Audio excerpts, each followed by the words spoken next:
सोलापूर लोकसभा 42 मतदारसंघ। माझं नाव महासिद्ध तुकाराम गायकवाड, अपक्ष उमेदवार।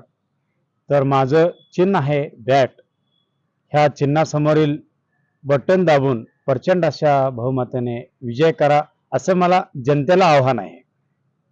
सध्या आपण जे आहे लोकसभा उमेदवार म्हणून इलेक्शन लढवत आहे, तर आपला हेतू काय आहे?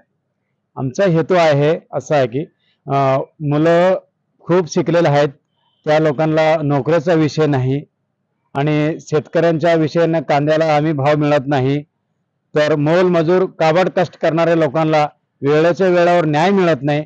तर हा विषय आमच्या ह्या विषयाने आम्ही लढत आहे।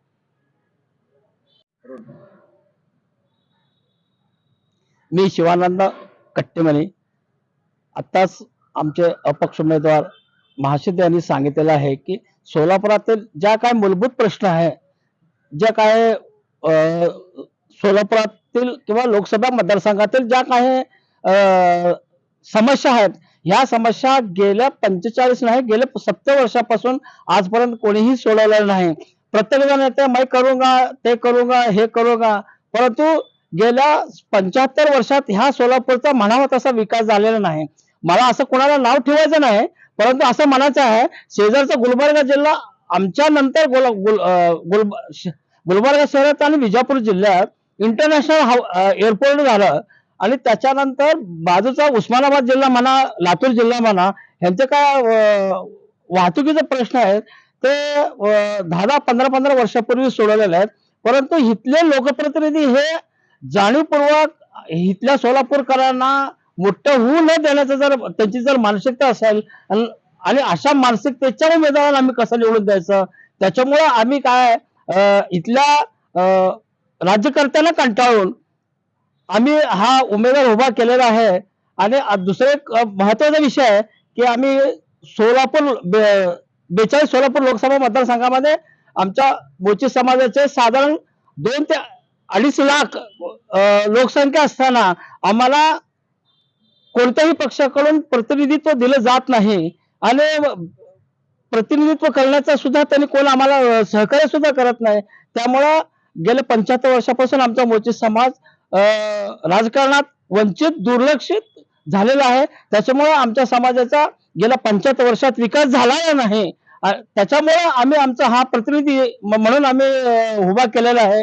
आम्ही विजयीच्या उंबरठ्यावर आहोत। आम्ही आज आतापर्यंत संपूर्ण लोकसभामध्ये अक्कलकोट, दक्षिण सोलापूर शहरमध्ये आणि ज्या भागातील आमचा समाज आहे त्या भागातील प्रत्येक वाड्या वस्तीवर फिरून आम्ही प्रचार केलेला आहे आणि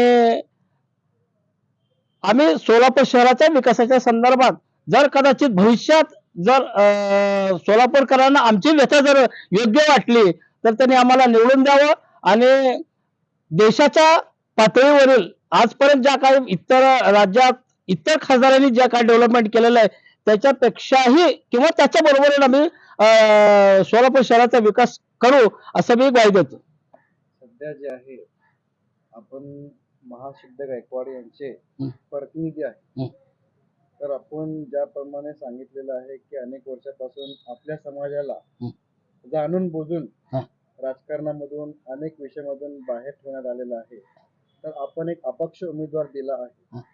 तर सध्या सोलापूर शहरामध्ये अनेक पक्षांनी पण आपली उमेदवारी जाहीर केलेली आहे। सोलापुरातून काँग्रेसमध्ये परिणिती शिंदे आहे आणि भाजपचे राम सातपुते आहे, तर एक खूप मोठं आपल्याला आव्हान वाटत नाही का?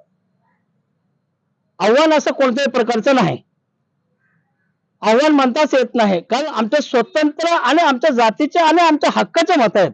परिणिती शिंदेचे काय हक्काचे मत नाहीत, राम सातपुतेचे काय हक्काचे मत नाहीत। राम सातपुतेचे किती आहेत? 10 ते 15 हजार मत आहेत। तो कुठला आहे प्रॉपर? तो का आतापर्यंत सुद्धा आम्हाला सुद्धा आता माहिती मिळालंय की तो ना बीडचा आहे, ना पुण्याचा आहे, ना अकलूजचा आहे। तो प्रॉपर फक्त अखिल भारतीय विद्यार्थी परिषदेचा कार्यकर्ता आहे। तो का फार मोठा नेता नाही किंवा काय नाही।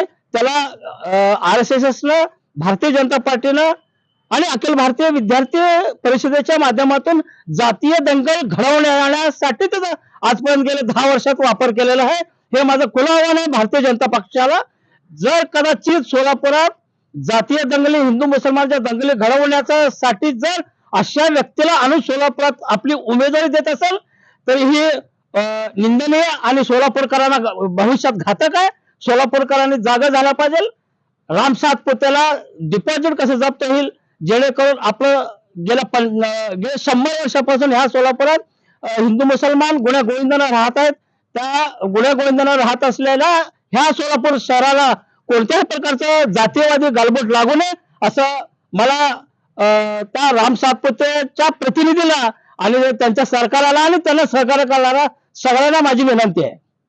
सध्या जे आहे 2 दिवसात भारताचे पंतप्रधान जे होते नरेंद्र मोदी सोलापुरात येणार आहे, त्यांची भव्य सभा आहे, त्याला आपण कशा प्रकारे बघतो? एक मिनिट, काय म्हणलं? मला मोदी साहेबांबद्दल विचारायचं आहे आणि सांगायचं आहे. मोदी साहेब देशाच्या जे काय आपण डेव्हलपमेंट किंवा विकास केलेल्याचा उहापोह करता, साधा तुम्ही फक्त रोड सोडून ह्या देशामध्ये कुठलं काम केलं हे त्यांनी उद्या जाहीर करावं. जर केलं असेल तर मी मान्य करतो. उलट त्यांनी रेल्वे विकून खाल्ला. ह्या सोलापुरातील मी एकमेव असा कार्यकर्ता आहे आजपर्यंत संपूर्ण भारत 10 वेळा फिरलोय. त्याच्यामुळं काय विकास झाला हे मोदीने आम्हाला, आमच्या सरकारला सांगण्याची काय गरज नाही. त्यांनी जे काय केलं पाहिजे सोलापुरातल्या लोकांना मला विचारायचं आहे की सोलापूरकरांनो, सोलापुरात त्यांनी गेल्या 2014ला सोलापुरात आला आणि त्यावेळी म्हणला की मिलिटरीच्या लोकांना जे काय युनिफॉर्म लागतं तो युनिफॉर्म सोलापुरातल्या टेक्सटाईल मधून किंवा इथल्या यंत्रणा धारकाकडून शिवून घेऊन तो आम्ही मिलिटरीला पुरवू असं आश्वासन दिलं होतं. ते ही आश्वासन आजपर्यंत कोणत्या प्रकारचं त्याने अस्तित्व म्हणजे अंमलात आणलं नाही. त्याचबरोबर त्यांनी एवढं खोटं बोलतंय. ह्या देशातला सगळ्यात खोटं बोलण्याचा जर नंबर 1 असेल तर तो नरेंद्र मोदी आहे. मला त्याला म्हणजे आव्हान करायचं आहे की खोटं बोलायचं सुद्धा गॅरंटी लागते. ते किती खोटं बोलावं त्याला सुद्धा गॅरंटी लागतंय. ह्यांनी रोज सकाळी दिवस वेळेलापासून संध्याकाळपर्यंत खोटं खोटं बोलून सोलापूर करायचं नाही. ह्या देशाचा जागतिक पातळीवर खोटं बोलणारा पंतप्रधान म्हणून असं नावाजलं जातंय. आणि सगळ्यात कहर म्हणजे असं आहे की नरेंद्र मोदी हा 400 आपके बाद 400 के पार हा जो विषय आहे काय ते 400 पार याचा अर्थ असा आहे की जर संसदमध्ये 3/4 बहुमत जर आलं तर त्यांनी त्यांच्या मनाला वाटत तसं त्यांनी संविधान बदलणं किंवा त्यांच्या मनाला येईल तसे कायदे करणे आणि कदाचित 1 नेशन आणि त्यांच्या जाहीरनाम्यामध्ये आहे 1 नेशन 1 इलेक्शन. यापुढे भविष्यात सांगतो भारतीय जनतेला की कदाचित जर तुम्ही चुकून जरी भारतीय जनता पक्षाला जर निवडून दिलात या देशात यापुढील कोणत्याही प्रकारचे निवडणूक होणार नाही असं मी आज जाहीर करतो.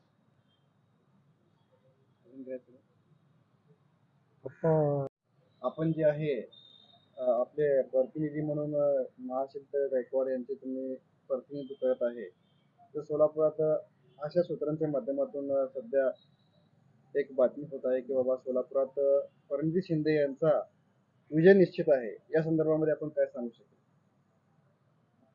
मला सांगायला थोडस लाज वाटल्यासारखं म्हणायला काय हरकत नाही की प्रणिती शिंदे हे निवडून येतील हे म्हणणं चुकीचं आहे. सगळ्यात महत्वाचं म्हणजे त्यांचे वडील गेले 45 वर्ष दलित म्हणून निवडून येत होते आणि हे ते स्वतः दलितांचं नेतृत्व हे राष्ट्रीय लेवलवर करत होते आणि ते दलित नेते म्हणून केंद्रात मंत्री, राज्यपाल वगैरे विविध पद त्यांनी उपभोगले. परंतु ह्या सोलापूर जिल्ह्यातील, महाराष्ट्रातील किंवा देश पातळीवरील असं एकही माणूस त्यांनी दाखवून द्यावं की मी त्या दलित कार्यकर्त्याचं त्याला मोठं केलं, राजकारणात मोठं केलं, त्याची एखादी मोठी इंडस्ट्री उभा केली किंवा त्याला नॅशनल इंटरनॅशनल लेवलवर खेळाडूला मदत केलं किंवा एखाद्या सर्वसामान्य कार्यकर्त्याला मदत केले असं त्यांनी सांगावं. त्याचबरोबर आमचं असं अजून एक म्हणणं आहे की बाबा आमचा मोची समाज गेले 65 वर्षापासून काँग्रेसच्या पाठीमागे आहे. मग 65 वर्षाचा आम्हाला असं आमच्यावर अन्याय करण्यापेक्षा आम्हाला जाणून बुजून आम्हाला डावलण्याचा सुशीलकुमार शिंदेच्या मार्फत केलं जाते. त्याच्यामुळे आमचा एक महापौर झाला, त्याच्यानंतर आजपर्यंत दुसरा कोणी महापौर होऊ शकला नाही. एक पक्षनेता झाला, अजून दुसरा महापौर झालेला नाही. इतर ह्या सोलापुरात इतर समाजातील 10 महापौर झाले, 10 उपमहापौर झाले, 10 स्टँडिंग कमिटीचे चेअरमन झाले. पण आमच्या समाजाला एवढे म्हणजे इव्हन प्रकाश तेलुगुवर राहू द्या किंवा इतर जे काय काँग्रेसचे नेते ज्याने आमच्या समाजाचा जे मोठे झाले त्याला खरं लाज वाटली पाहिजे की आमच्या समाजाला जाणून बुजून हे डावलत आहे. आमचा हा मोठा लढा आहे. आमच्या समाजाला बी आव्हान आहे की जर कदाचित तुम्ही जर अशा समाजाला नामनिशाण करणाऱ्या जर तुम्ही नेतृत्वाला जर पुढे करत असाल, ही भविष्यात फार मोठी चूक करत आहे हे असं ह्या माध्यमातून सांगतंय. आणि मला प्रणित शिंदेला परत एकदा सांगायचं, ताई आपल्याला आम्ही वारंवार भेटतोय, वारंवार ह्या चूक आपण ज्या काय आपल्या वडिलांनी चुका केलेल्या आहे किंवा आपण ज्या चुका करत आहात त्याबद्दल मी प्रत्यक्षात किंवा माझ्या पश्चात सुद्धा अनेकांनी आपल्याबद्दल किंवा आमच्या तक्रारीबद्दल आपल्याला कल्पना दिलेली आहे. परंतु त्या संदर्भात आज तक आपल्याकडून कोणत्याही प्रकारचं आम्हाला सहकार्य लाभलेलं नाहीये. आपण हॅट्रिक केलात त्याच्याबद्दल आमचं दुमत नाही. आम्ही दगडापेक्षा वीट मऊ म्हणून आम्ही तुम्हाला 15 वर्ष निवडून दिलेले. याचा अर्थ असा नाही की तुम्ही आमचं अपमान करावं किंवा आम्हाला काहीतरी वेगळ्या भूमिकेतून बघावं. हे जे काय तुमची जी काही भूमिका आहे ही चुकीची भूमिका आहे. आपण अजूनही वेळ गेलेली नाही. आपण व्यवस्थितशीर आणि आपलं मन स्थिर ठेवून आपण राजकारणात काम करावं अशी आपल्याला विनंती आहे.